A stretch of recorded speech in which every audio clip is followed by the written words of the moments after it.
Good morning. So I've got a real treat this morning, welcoming Ruth Harrison-Wood to our video podcast. Ruth, thank you very much for giving up the time this morning. Thank you very much for inviting me. Absolute pleasure. So for people listening, as I say, it's a treat for me this morning because Ruth is someone that I've known for many, many years. You've been a real champion of my business, for which I will be eternally grateful. You're a big supporter of women in business. In fact, you're just an all-round lovely person. And give a bit of context on your background, so people listening sort of know a bit about your background. So earlier days with B&Q, really happy days. I think that was kind of the dream team days. Looking back at that, I know you reminisce really positively about your time there. And then group marketing and customer director for National Express. Very grateful to you for obviously introducing us to National Express all those years ago. And then in more recent times, obviously now, I mean, you've got a wealth of experience in terms of commercial marketing, strategy, and you set up your own consultancy. I know you've done some really interesting projects, particularly for Persimmon, Anglian Home Improvements, and many, many others. So I thought this morning it'd be really helpful just to, I don't know, understand how you kind of came into this career in the first place. And as we move through, we're going to talk as well about that transition into interim, because we get asked all the time by senior professionals who are in your situation, who've had a stellar career, and they recognise that they want to maybe move into more of a consultancy-based role where they're doing interim, and sort of how do they do that? What can they expect from that? And what are the things to be aware of? So we'll probably dive into the questions, but as I say, I'm really grateful for you joining this morning. No, thank you again for inviting me. Lots to unpack there. So yes, fire away. So let's start in terms of, I guess, first things first. What led you into a career in marketing in the first place? What was the draw? Well, years ago, I like everybody, leaving school, not knowing really what I wanted to do. And I'd studied English journalism and then later psychology. And, my third degree was then a master's in business. So I suppose, the love of word and language from the literature and journalism side, and then psychology, which is people, and then business, is sort of, you put those three things together, leads me to marketing.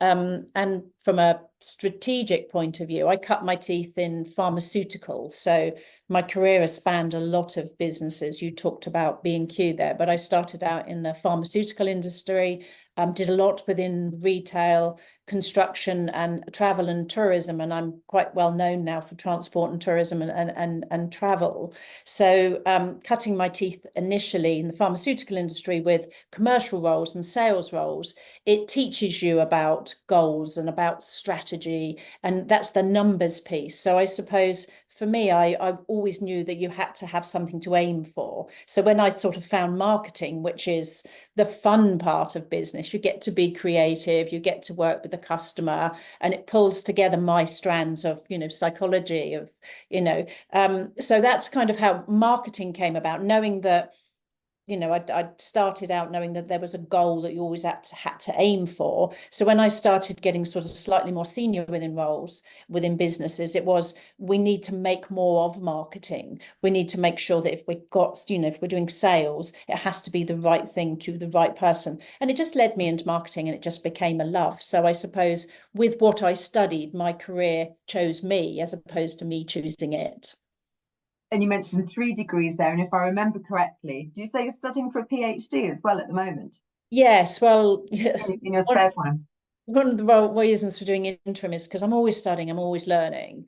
But I'm doing a biochemistry, but nutritional therapy is where sort of I'm heading, and it's a wellness, degree, and it's about functional medicine. So eventually it'll be a PhD, and it really is for me not really a business thing, but it will really work well with businesses, because many of the big businesses I work in have a lot of long-term sick people because of stress and because of lifestyle. And what I'm training in is to help those people to get back into the workplace. So again, it's another arm to my portfolio of my career. Oh, good for you. Wish you the very best of luck for that. So your interim director experience in more recent years has been really impressive. That was a really good sort of insight as to how your career has built up to that point. I'm curious on the interim side, and this is a question we get asked, what interests you about the interim roles, and how do you feel it's benefited your career?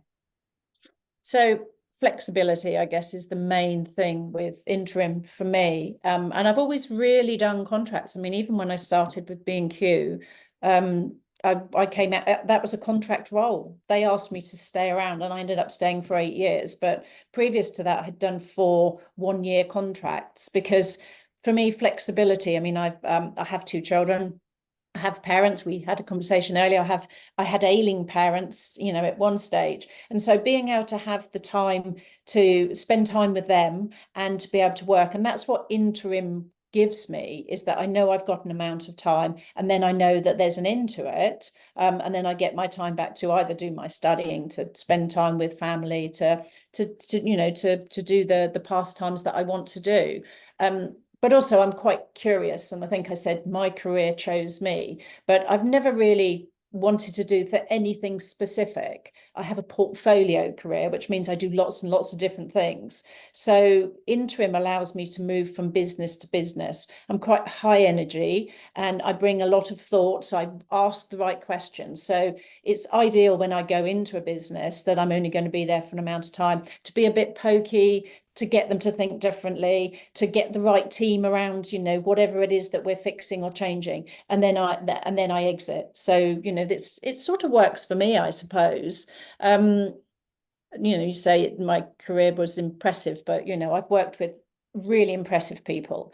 And I think, you know, I thank them in many ways for where I've got to, because doing interims, you get to learn from lots of different people. It's a great education. You know, some of these people are still my mentors and my friends. So it's life balance, I guess, you know, children, parents, everything else allows me to do my study. So yeah, again, flexibility. And staying on the interim theme for a bit, I mean, companies have seen immense change in these last few years, and you know, one of your greatest assets, you know, as an observer, is your ability, your high energy. You're super smart, and you can work at pace, and you quickly figure out, to be blunt, what the problems are. You know, you can kind of figure them out, and you have a wonderful style and be able to take those teams, the senior leadership teams, and the kind of the wider teams through those periods of change.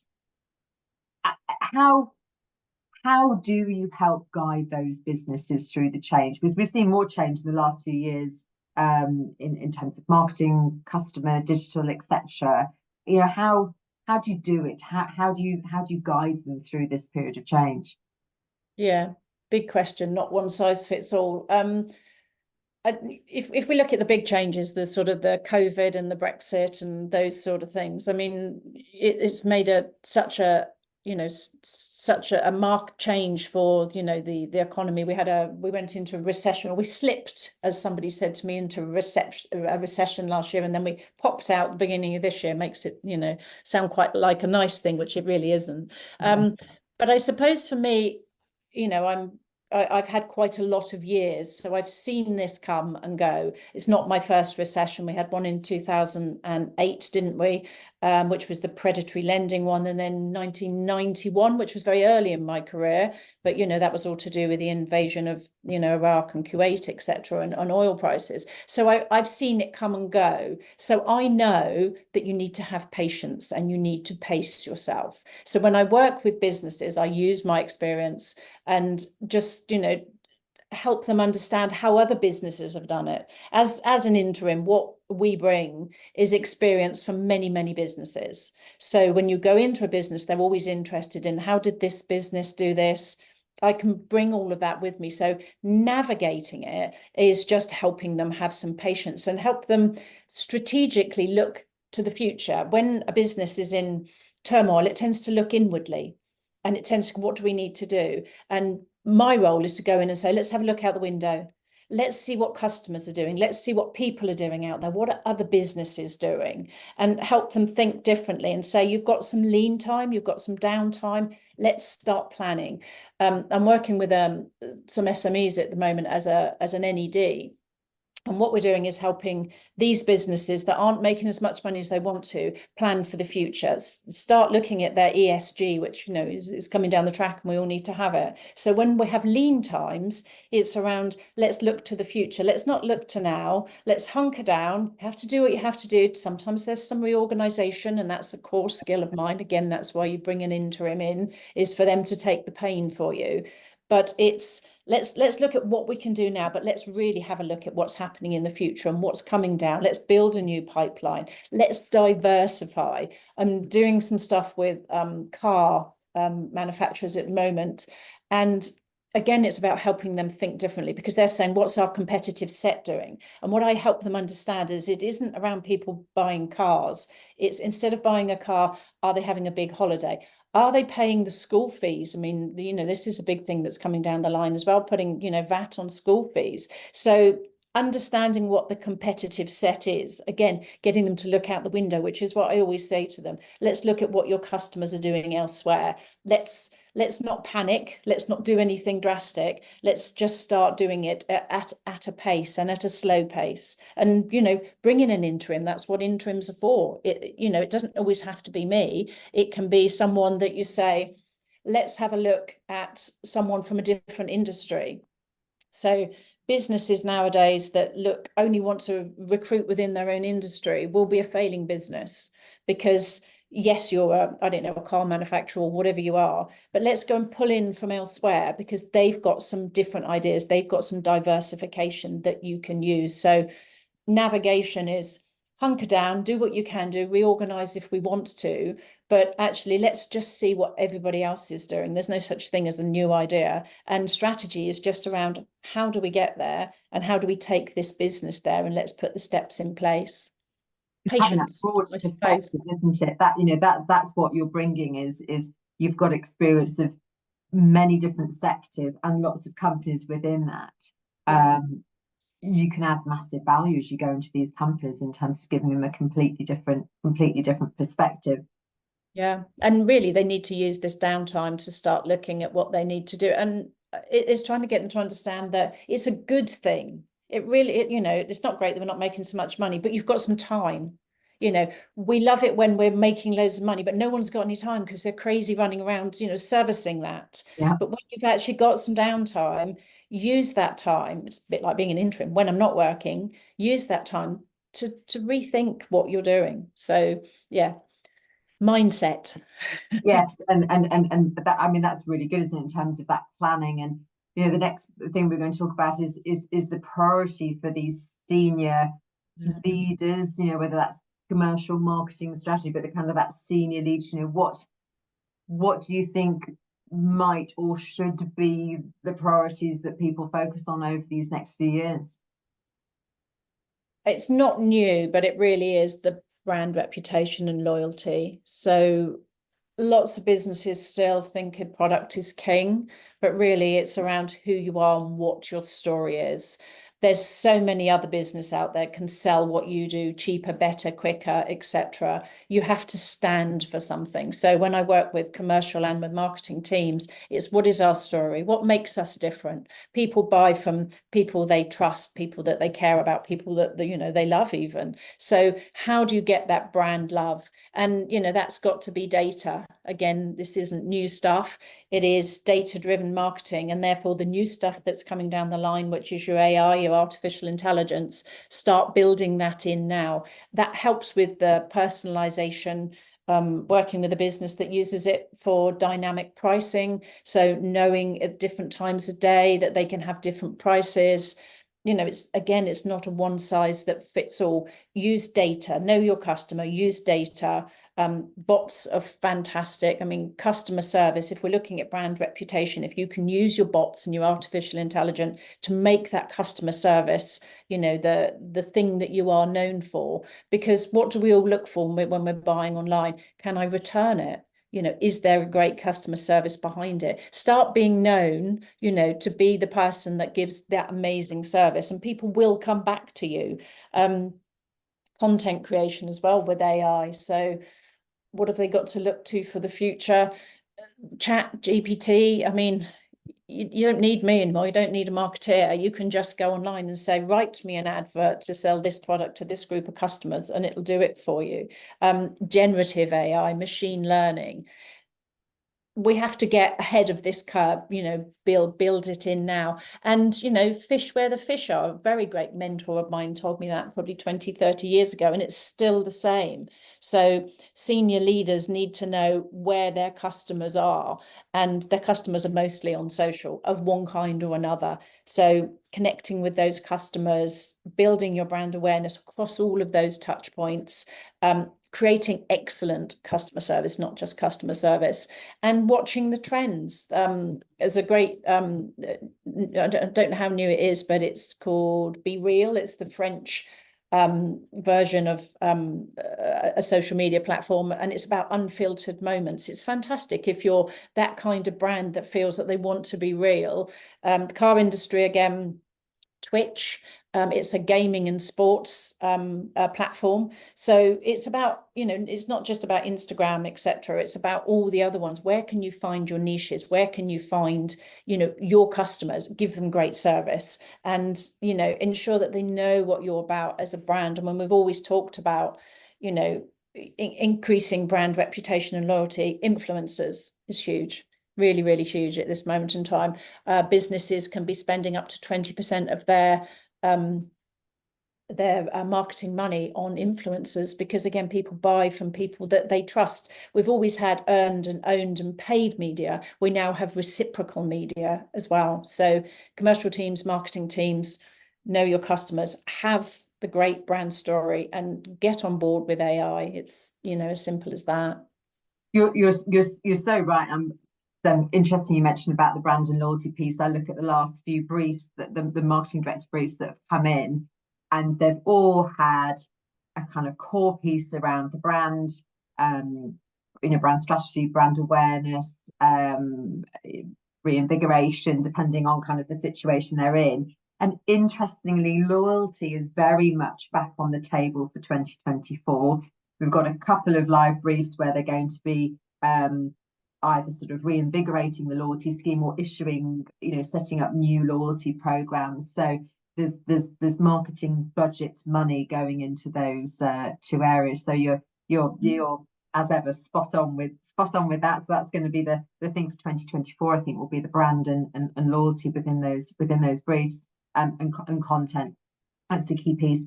Advice. So what piece of advice would you share with people who were where you were kind of 5-10 years ago? So people who've got, you know, fantastic commercial marketing careers and considering interim. What guidance would you give? Is there any hints or tips that you'd share? Do it. You know, people often say, should I give this a go? Yes, absolutely do it, but do it as a choice. I've seen many people that come out of businesses and think, oh, I'll go and do a bit of interim. And often it's not your natural slant if you've been in a business for a long, long time, because when you go in as an interim, you hit the ground running. You've got no time to get to know the business or the people. You just have to go in, make decisions, be confident in yourself, and facilitate. People often say, what are you going to do for our business? And it's always, well, I'm not, you are. I'm just going to ask the questions. You have all the answers. I'm just here to pull them out of you. And when you've been in a business, that's not always your natural slant. So yes, do it, because the businesses need, you know, diverse people, and they can't always afford to have them on their board. So people like us that they can bring in for an amount of time is great, but be aware it's a different way of life. You know, I have to keep myself up to date on everything. I spend a lot of time on seminars, webinars, going to talks, because you get a little bit institutionalized if you're in a business, but when you come into a new business, you have to bring an awful lot with you. So you have to stay ahead of that curve. So yes, go and do it, but get yourself understanding of what, what else is out there. Try and have some space between, the business you're coming out of and going into another role. I always think that's really important. Don't take your baggage, don't take your institutionalization, is that word? Give some space, do some learning, and go in new. And that's what, businesses need, really. Yeah, that's an interesting one, and particularly making sure that you're, I guess, continuing to learn and keeping really up to date with all of the insights and trends and everything that's going on within the market. There is so much change, but that's a really interesting one, because often people will have that natural break between exiting and kind of serving a notice period or gardening leave period. And we did one of these Q&As recently where someone actually had used that time to perfection in terms of, clearly having a nice family holiday, but the rest of the time they'd spent on some incredible courses, so that when they went into that next role, they had done some fabulous stuff. They just used their time so well. That's a good hit. So basically, just do it. Go for it. Check that it's right for your personality. Have a gap between leaving your sort of permanent career and starting interim, and make sure you're on top of all the latest trends. And lastly, just to finish this up, you mentioned mindset, actually, as we were talking through some of those answers. We ask all about senior leaders this, because I think fundamentally the common link between all of the senior people that we engage with is positive mindset. It can be tough being, a senior leader with all of the various things that you have to juggle. And the common link is that you all have this positive mindset. And I'm really curious, do you have any specific habits that you're willing to share, or any hints or tips or anything within your daily routine? Is there anything that you do that you think may be of useful value to others listening? I think believe in yourself, particularly if you've had a great career. It's great for a reason. Other people believe in you. So ensure that you know your own self-worth. I always tell people to keep their CV up to date, even if they're not going for a role, because it just reminds you of what amazing things you've done. So if you're feeling a bit, lacking in who am I and what do I do, go and have a look at that and update it and think, wow, I did all this amazing stuff.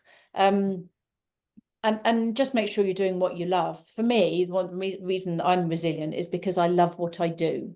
So people throw a lot of stuff at an interim, because you're not one of them, and you never will be. They'll let you go at the end, get over it. That's what you do. But so they'll throw you the dross to do, and you have to just be able to say, I'm enjoying my role. If you're not enjoying your job, then you can't do that. You have to love what you're doing to be able to get into somewhere, to make a change, to take on what they haven't taken on. And that's why you're there. So you have to go in knowing that you really enjoy what you're doing. So you can only be a contractor, an interim, and even a senior leader in a business if you love the business and the brand. That's important, but also the what you do. I mean, years of practice makes you resilient. Again, like I said, it isn't my first rodeo with a recession. I've been through 3, and every time you come through it again, so that this too shall pass. Just hang in there, keep going. Believe in yourself. Know that, people have employed me for a reason. They believe in me. I should believe in me too. And if you're an interim, you've got that balance. This isn't forever. That is probably one of the best things as well. That when it gets really tough, that's probably coming towards the end of it. It's a bit like giving birth. When it really hurts, it's towards the end. So yeah, interim and giving birth, very similar. Oh, Ruth, love chatting with you. Fantastic answers. Thank you. Really open, really honest, very interesting and very useful for everyone listening. Real treat, as I say, to have chatted with you this morning. Thank you for your time. And very, very best of luck for all of the fantastic roles that will come your way in the future. Thank you very much. And, thank you for giving me the opportunity to talk. Pleasure.